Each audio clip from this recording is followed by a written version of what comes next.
ముందుగా bulletin headlines. ప్రజలను పార్టీని సొంత బిడ్డల్లా చూసుకునే వైఎస్ జగన్. మళ్లీ ముఖ్యమంత్రి అయితే ప్రజలు బాగుంటారు. ఆర్కే రోజా. మాజీ ఎమ్మెల్యే మరియు బీజేపీ రాష్ట్ర ఉపాధ్యక్షుడు శ్రీ ఎన్వీఎస్ఎస్ ప్రభాకర్ మీడియాతో మాట్లాడుతున్నారు. తెలంగాణ భవన్లో బీఆర్ఎస్ నాయకుల ప్రెస్ మీట్.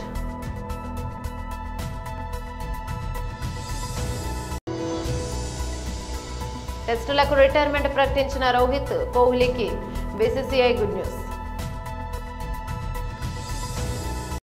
డీటెయిల్స్ చూస్తే నేడు రాష్ట్రంలో నారావారి నరకాసుర పాలన జరుగుతుంది. మహిళల పైన మనం సత్యభామలాగా నారావారి నరకాసుర పాలన అంతం చేయడానికి నడుం బిగించాలి. చంద్రబాబు ఏడాది పాలనలో అరాచకాలు, అఘాయిత్యాలు, అత్యాచారాలు, అవమానాలు, అక్రమ కేసులు, వేధింపులు ఇవే. చంద్రబాబు సూపర్ సిక్స్లు సోషల్ మీడియా ద్వారా మహిళలను వేధించడానికి ఉన్మాదులను తయారు చేస్తున్నారు. ప్రజలను పార్టీని సొంత బిడ్డల్లా చూసుకునే వైఎస్ జగన్ మళ్లీ ముఖ్యమంత్రి అయితే ప్రజలు బాగుంటారు, రాష్ట్రం బాగుంటుంది. ఈరోజు మనమందరం ఇక్కడ సమావేశమయ్యేదానికి ఒక కారణం ఉంది. మన అందరి మీద ఈరోజు ఒక గురుతరమైన బాధ్యత ఉంది. ఎందుకంటే ఈ రాష్ట్రంలో నారావారి నరకాసుర పాలన జరుగుతోంది. సో ఈరోజు వైఎస్ఆర్ కాంగ్రెస్ పార్టీలో ఉన్న ప్రతి మహిళ, ప్రతి కార్యకర్త ఒక సత్యభామలాగా ఈ నారావారి నరకాసుర ప్రభుత్వాన్ని అంతమొందించే విధంగా నడుం బిగించాలని కూడా ఈ సందర్భంగా మీ అందరినీ కోరుకుంటున్నాను.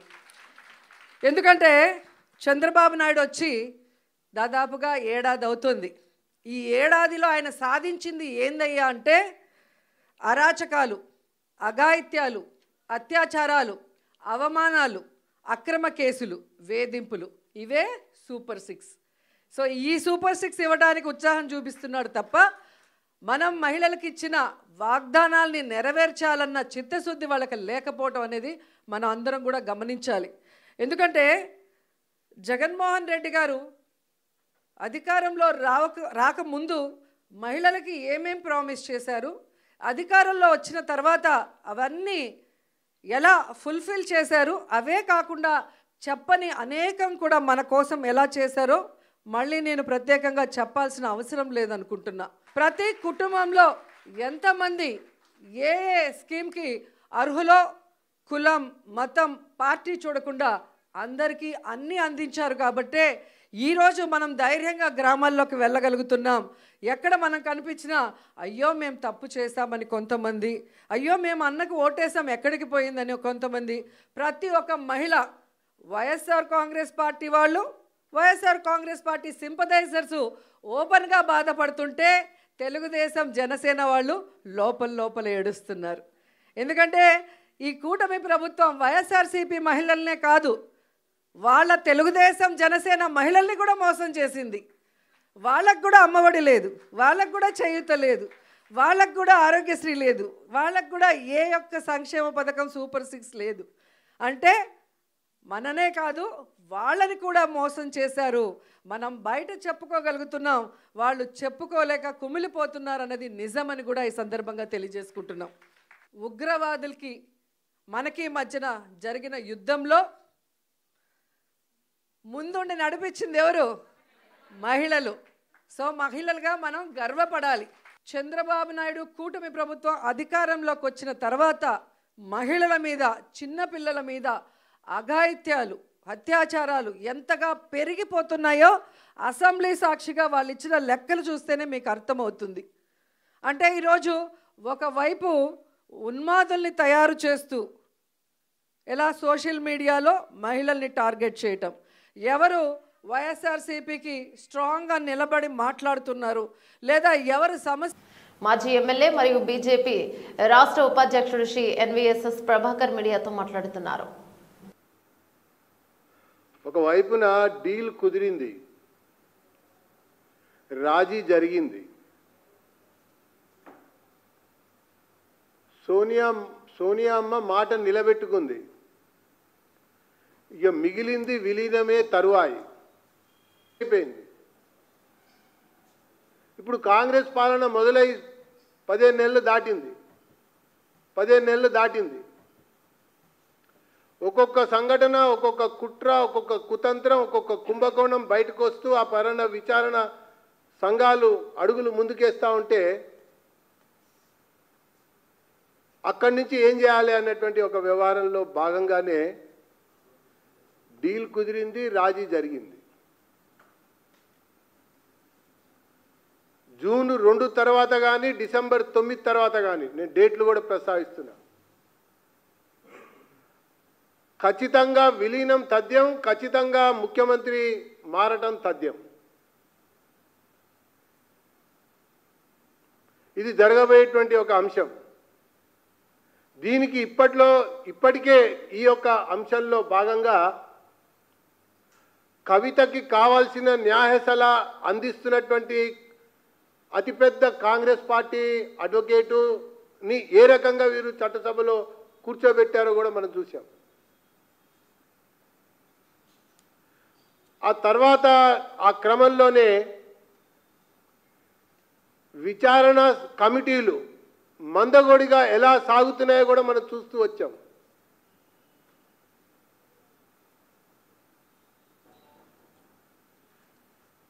ఇది ఒకవైపున కనబడుతున్నటువంటి దృశ్యం. ఇంకొక వైపుకి వెళ్తే అప్పటి 10 సంవత్సరాల పాలనలో, ఇప్పటి 15 మాసాల యొక్క పాలనలో సంక్షేమ పథకాల యొక్క అమలు ఏ గ్రామ పంచాయతీలో కానీ, నగరంలో కానీ, జిల్లాలో కానీ గ్రామ సభల యొక్క ఆధారంగా ఎంపిక జరగకపోవటం వల్ల చిట్ట చివరి పేదవాడికి, నిజమైనటువంటి అర్హులకి, బీదలకి చెందకుండా చేరకుండా వీరి రాజకీయ నిర్ణయాల వల్ల అప్పుడు వాళ్ళకి చెందిన వాళ్ళకే దక్కింది, ఇప్పుడు కూడా వీళ్ళకి చెందిన వాళ్ళకే దక్కుతోంది. ఉదాహరణకి ఈ మధ్య ఇందిరమ్మ ఇళ్లకు సంబంధించినటువంటి వ్యవహారం ఒకటి బయటకు వచ్చింది. ఆ ఊర్లో అతి పేద కుటుంబం అదే, దళిత కుటుంబం కూడా అదే, వికలాంగుల కుటుంబం కూడా అదే. తెలంగాణ భవన్లో బీఆర్ఎస్ నాయకుల ప్రెస్ మీట్ నిర్వహించారు. విడిపించుకోవడం నిజంగా ఒక పిచ్చి తుగ్లక్ చర్యలా కనబడతా ఉంది. నీసుముచ్చోడు కోన్ను కోయడానికి కారణాలు వెతికినట్టు రేవంత్ రెడ్డి గారు ప్రజల్ని రోడ్డు పాలు చేసి ఏడిపించడానికి నిత్యం ఏదో ఒక కారణం వెతుకుతూనే ఉంటాడు. రాష్ట్రంలో ఏదో ఒక మూలన ప్రజలు రోడ్డు మీద పడి కన్నీళ్లు పెట్టనిది, ఆర్తనాలను పెట్టనిది నాకు నిద్రే పట్టదు కావచ్చు. ఈరోజు వరంగల్లో రోడ్డు పక్కన ఉన్నటువంటి షాపులను, రోడ్డు పక్కన ఉన్నటువంటి చిన్న చిన్న వ్యాపారాలను కూల్చివేసడం మనం టీవీలో చూసాం. ఒక గంట క్రితము నాగర్ కర్నూల్లో కూడా ఇదే రకంగా షాపులను కూల్చివేయడం కూడా మనం చూసాం.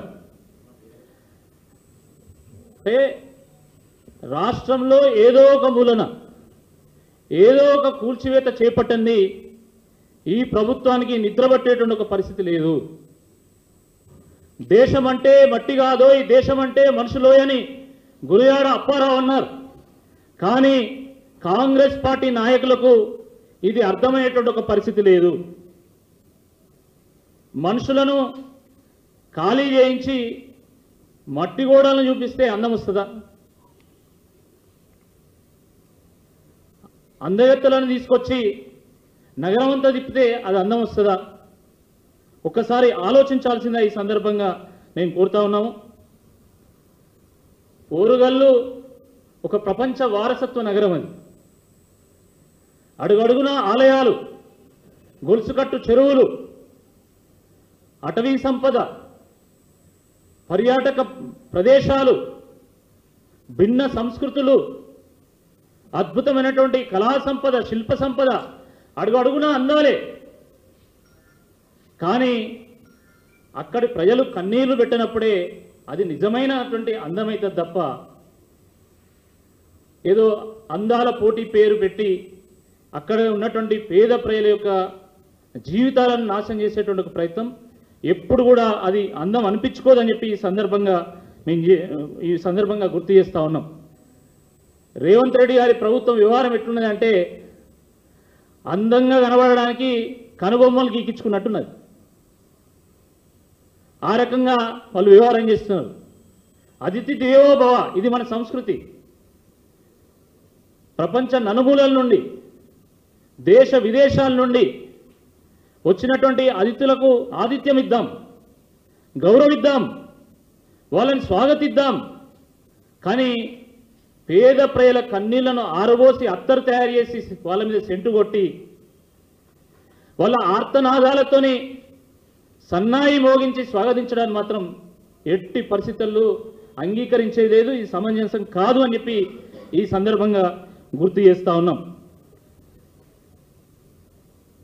ఎవరి మెప్పు కోసమో ప్రజల్ని ఏడ్పించడం ఇది ప్రజాపాలన అవుతుందా? ఒకసారి అర్థం. ఇటీవల టెస్టులకు రిటైర్మెంట్ ప్రకటించిన Team India star player Virat Kohli, Rohit శర్మలకు బీసీసీఐ గుడ్ న్యూస్ చెప్పింది. వాళ్ళు టెస్టులు T20లకు రిటైర్మెంట్ ప్రకటించినప్పటికీ వాళ్ళ A+ కాంట్రాక్ట్ కొనసాగుతుందని బీసీసీఐ సెక్రటరీ దేవజిత్ సైకియా తెలిపారు. వారు భారత క్రికెట్లో భాగమై ఉన్న A+ సౌకర్యాలు గతంలో మాదిరి వారికి లభిస్తాయని పేర్కొన్నారు. ప్రముఖ న్యూస్ ఏజెన్సీ ANI ప్రకారం బీసీసీఐ కార్యదర్శి దేవజిత్ సైకియా మాట్లాడుతూ T20 టెస్టుల నుంచి రిటైర్మెంట్ ప్రకటించిన తర్వాత కూడా విరాట్ కోహ్లీ, రోహిత్ శర్మల గ్రేడ్ A+ కాంట్రాక్ట్ కొనసాగుతుంది. వారు ఇప్పటికీ భారత్ క్రికెట్లో భాగమే. వారికి గ్రేడ్ A+ యొక్క అన్ని సౌకర్యాలు లభిస్తాయి అని బీసీసీఐ కార్యదర్శి దేవజిత్ సైకియా అన్నారు. కాగా బీసీసీఐ రూల్స్ ప్రకారం 3 ఫార్మాట్లకు అందుబాటులో ఉండే ఆటగాళ్లకు మాత్రమే గ్రేడ్ A+లో కాంట్రాక్టులు ఇస్తారనే విషయం తెలిసిందే. అయితే 2024లో ప్రపంచ కప్ గెలిచిన తర్వాత రోహిత్ కోహ్లీ అంతర్జాతీయ T20ల నుంచి వైదొలిగారు. అలాగే ఇటీవల టెస్ట్ ఫార్మాట్కు కూడా వీడ్కోలు పలికారు. రోహిత్ కోహ్లీ ప్రస్తుతం భారత జట్టు తరపున బరిలోకి దిగే ఏకైక ఫార్మాట్ వన్డేలే. ఈ ద్వయం 2027 ప్రపంచ కప్ గెలవడమే లక్ష్యంగా పెట్టుకున్నారు. అందుకే వన్డే ఫార్మాట్లో కొనసాగాలని నిర్ణయించుకున్నారు. ఎలాగైనా వచ్చే వన్డే వరల్డ్ కప్ ఆడాలనేది వారి కోరిక. 2023లో జరిగిన వన్డే ప్రపంచ కప్ ఫైనల్లో భారత జట్టు బోల్తాపడి ట్రోఫీని త్రోటిలో చేజార్చుకున్న విషయం తెలిసిందే. కామారెడ్డి జిల్లా ఎల్లారెడ్డి పోలీస్ స్టేషన్ పరిధిలో క్రైమ్ నెంబర్లు 66/2025, 97/2025, 98/2025 యందు దొంగతనాలకు సంబంధించి ప్రధాన నిందితురాలైన సాతలి గ్రామానికి చెందిన నీరడి మంజుల, వయసు 40 సంవత్సరాలు. భర్త పేరు సాయిలు, కులం ముదిరాజును ఈరోజు ఎల్లారెడ్డి పట్టణంలోని డైలీ మార్కెట్ సమీపంలో నగలు అమ్మేందుకు వచ్చిన రాష్ట్ర సమయంలోనే పట్టుకోవడం జరిగింది.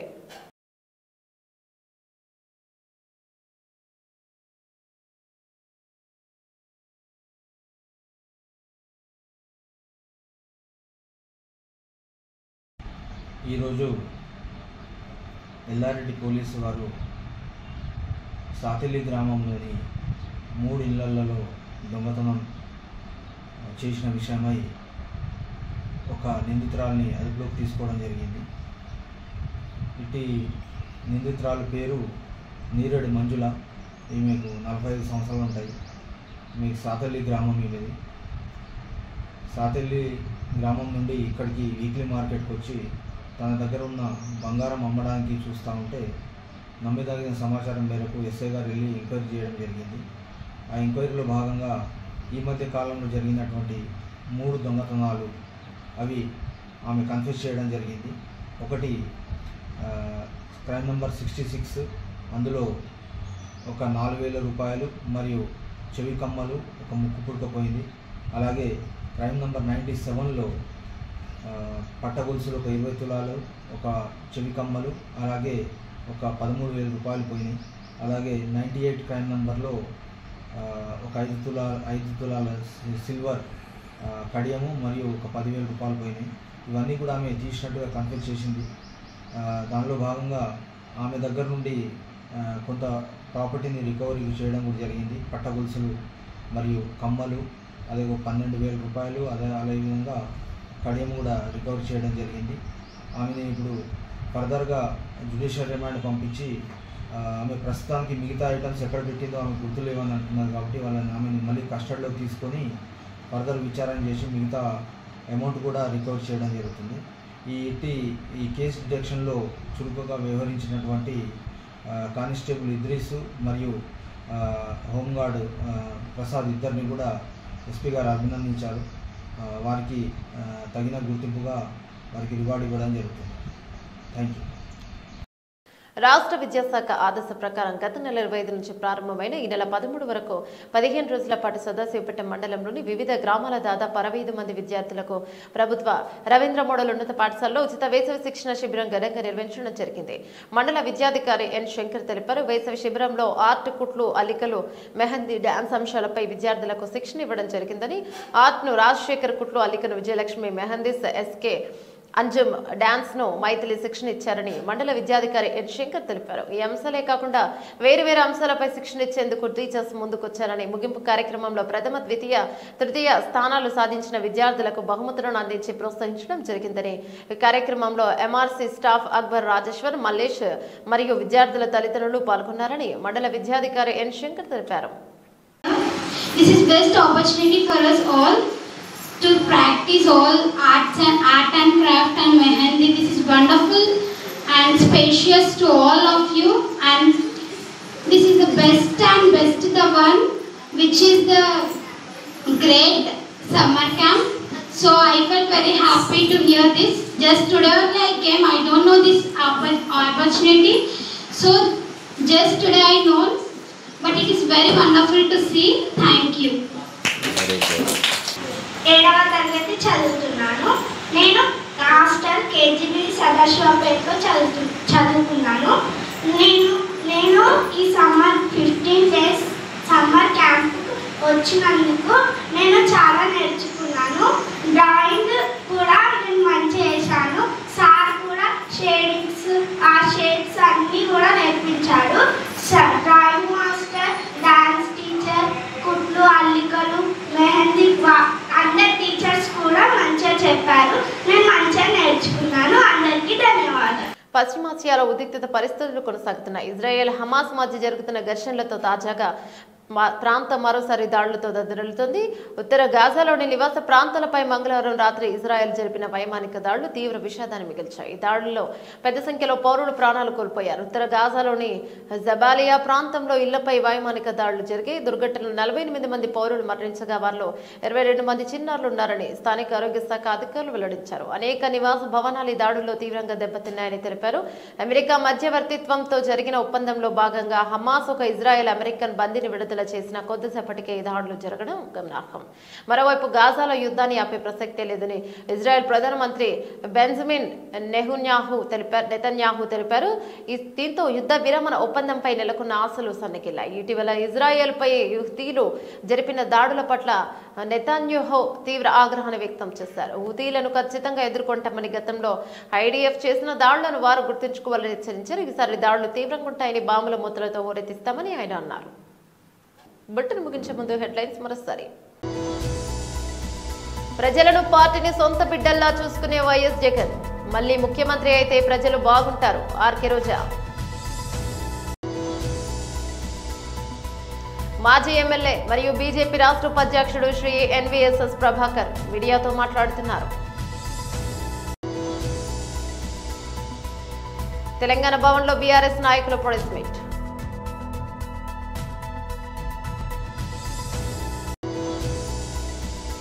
టెస్టులకు రిటైర్మెంట్ ప్రకటించిన రోహిత్, కోహ్లీకి బీసీసీఐ గుడ్ న్యూస్. ఇవి బులెటిన్ డీటెయిల్స్. మరో బులెటిన్లో మళ్ళీ కలుసుకుందాం. అంతవరకు సెలవు. నమస్తే.